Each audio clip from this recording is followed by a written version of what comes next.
Hello, this is Brian again. Welcome to clip number 3 of my Firebreak hike. Okay, so now, like I said, I'm trying to bushwhack here a little bit.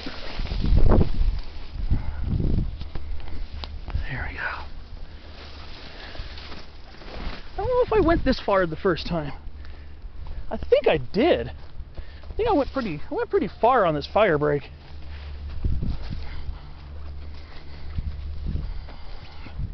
Oh, it opens up nicely now. Should be approaching the peak.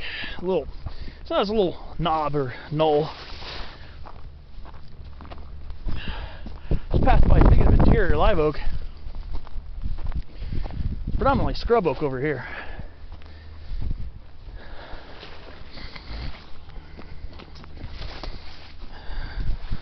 Walking becomes a little easier now.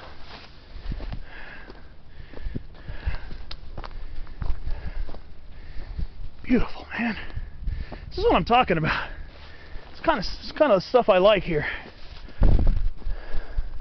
But yeah, that's the canyon I was talking about. Maybe when I get to the summit here, I'll get a better view, even better view. But you can see,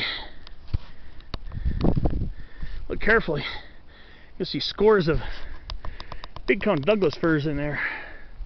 That's kind of stuff. That's kind of what I was hoping to get to today. But I guess today, it's just not going to be in the cards.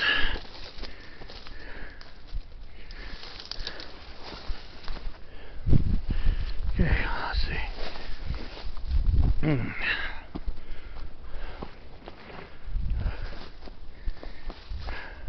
up near the summit already.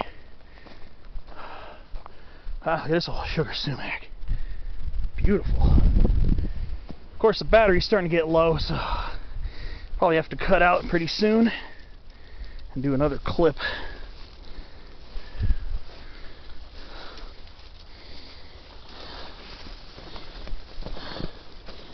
Damn. Crazy. Beautiful up here, though. Okay, the peak's over there.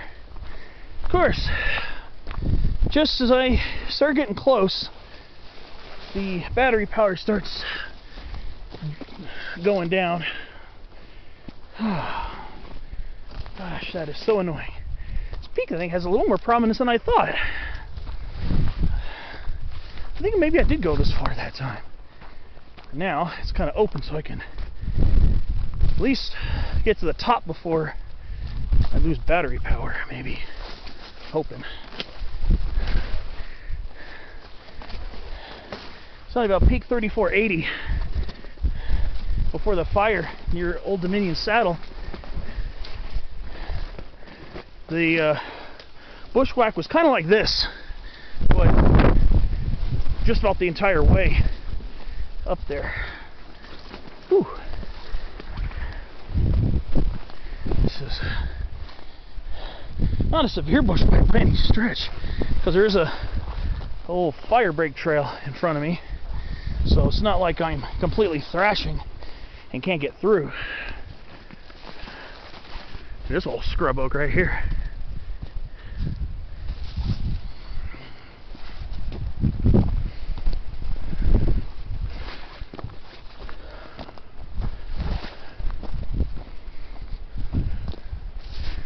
All right.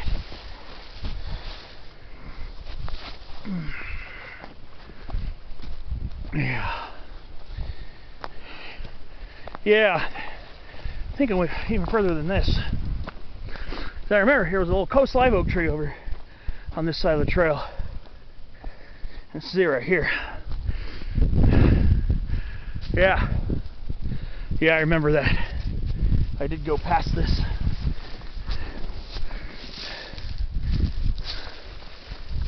Oh, so I guess I went pretty far when I did come up here. One landmark I remember is at the end of the Firebreak, or at least the end of that looked hikeable. There was a laurel sumac. Oh, this is it right here. This is kind of the top of that little summit. I was hoping it would give me a little better view of the route I wanted to take. You can see it's all forested up that canyon. And then I can kind of see the Firebreak, the old Firebreak going up this side of Los Pinos Peak. That looks steep, but it looks like for the most part, it looks like it's pretty followable. So a Hot Springs Canyon approach to Los Pinos Peak might be possible, if not quite difficult. So I guarantee you are going to be bushwhacking in spots. But this is about as far as I went last time. I remember this one little laurel sumac right here. Just one little laurel sumac. But man, look at that. Yeah, Los Pinos. I've been up there twice. Both times from the junction of Main Divide, where Main Divide turns into dirt, and Long Canyon Road, which curves around to Blue Jay Campground. So I've been up to that peak twice, and always enjoyed it up there. Always enjoyed Los Pinos Peak. You got some fantastic views up there. I don't know if I still have any video left of my Los Pinos adventures. I know I had some clips on some camera somewhere. The last time I was up there was in 2017, January 2017. But you could hike that all the way from the bottom of the mountains. I think you can hike up the Los Pinos Trail from the bottom, which would be a long way up and over all these bumps and peaklets. But the top of Los Pinos is about 4,520 feet, I think. About 4,520. But yeah, I want to get to those coniferous trees in there. I was looking at Google Earth, and it looks like there might be coulter pines over there too. Natural stands of coulter pines. And I'm looking from here, and I think I could see some that, yeah, I think a lot of those are going to be broadleaf oaks, probably coast live oak and canyon live oak, but it looks like there's some really lush wooded parts in the area. So I'm gonna have to check that out. But I gotta find out if it's accessible. Like I said, you take the used trail that leads from the Falcon Trail by Falcon Group Campground, and you just follow the used trail along the bottom of the canyon, and then you could follow it all the way to some waterfalls, which are probably down in this area, and then past that it becomes mountaineers route, pretty much. You're probably gonna have like class 3 boulder scrambling everywhere. But at a certain point, you can see the mouth of this canyon, and it looks like on the right side there's an area where it's not as thickly covered in chaparral that could potentially be a cross-country route that might lead up towards the conifers there. But then after a while, I think it becomes more of a bushwhack. Gorgeous, man. Well, really wanted to take a look up there. I wouldn't be surprised if California laurel's up there, maybe big leaf maple somewhere in those canyons, coulter pine, canyon live oak, coast live oak. But looking at it from above on Google Earth, there are some very lush spots in that canyon. Well, you can see lots of big cone Douglas firs following the drainages. Otherwise, if it weren't for the drainages there, they probably wouldn't be there, because you probably get a pretty good runoff from there's got to be some kind of underground moisture source, because big cone Douglas firs at this elevation here, we are about 3,300 feet, and that's going up towards 4,500 feet. They're going to prefer north facing slopes, and these are actually roughly south facing slopes. There's probably some kind of a seepage in those canyons. You probably get some good runoff and probably some moisture inside the rocks and soil for those to be growing there like that. I mean, some of those look like they might be some pretty big trees, possibly. Really wanted to get to those today. Really wanted to get to those. I was really excited about that.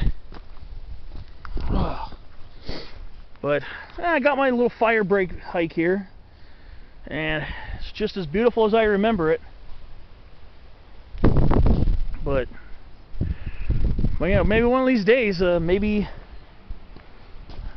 I will try that Firebreak up there.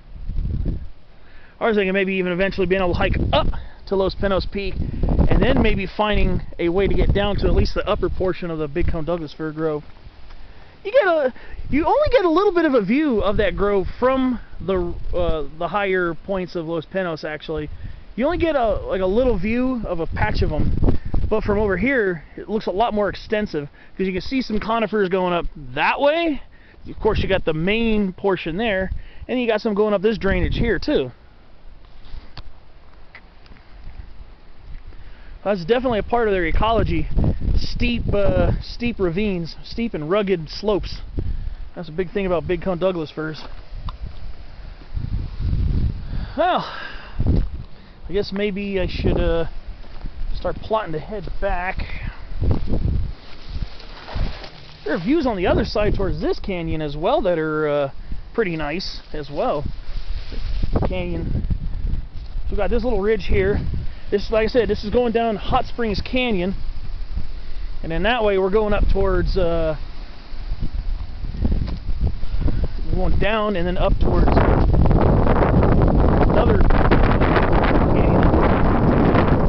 All right, now it's time to start squatting through the scrubs, the scrub oaks. Time to start squatting through the shrubs again. But you know what though?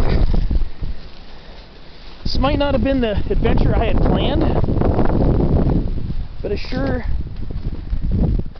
is a nice area. And this is looking back towards, that's where Main Divide turns to dirt, going up around that bend over there. So just underneath that, and then that little summit right there, that's Peak 3520. I did a hike up to there back in October 2019. Not from the... You can access it on a dirt road from San Juan Trailhead A. In other words, the one by the entrance to the campground. You can actually just do a quick fire road walk and get maybe about 140 feet of elevation gain, very short walk. Or you do what I did, is park at a turnout along Long Canyon Road and do about a 550 foot elevation gain. I chose the longer route because I wanted more adventure. I wanted a longer hike. I didn't want a real short walk up a fire road. So I followed an old Firebreak, met up with that fire road, and hit the summit from there. And it's not where the radio tower is, it's on a mound just behind it.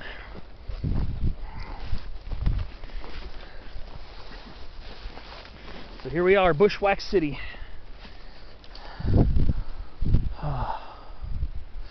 I bet this one, you know, I've been talking about having issue discerning between Quercus acutidens and Quercus berberdifolia. I have a feeling this one here is Quercus acutidens. I think the leaves leaves can potentially get a little bit larger on Quercus acutidens. I want to say that the leaf undersides have denser trichomes or hairs. But like I said, I'm not 100% sure. I've been researching how to tell the difference between the two, and it's still kind of unclear.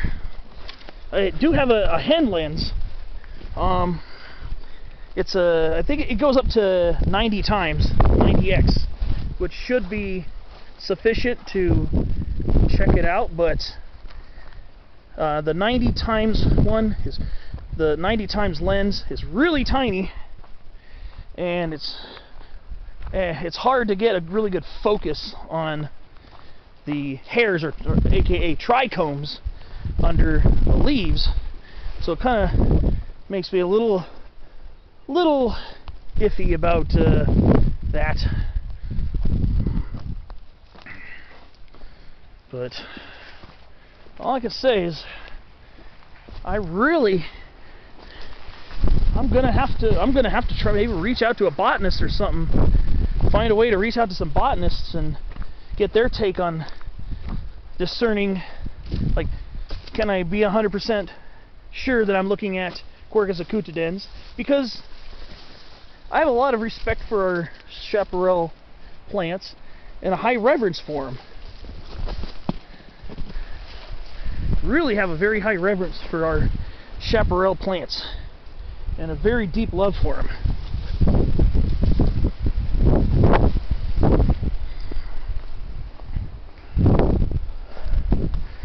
Well, basically what I'm going to be doing is just following this back, and my battery is about to run out, so hope you enjoyed this mini adventure. I sure did. Felt good being up here in the chaparral. I'm going to go focus on getting myself up and over that hill and back to the car, and I'll see you on my next videos. Thanks for watching. Thanks for sticking it out with me. Have a good one.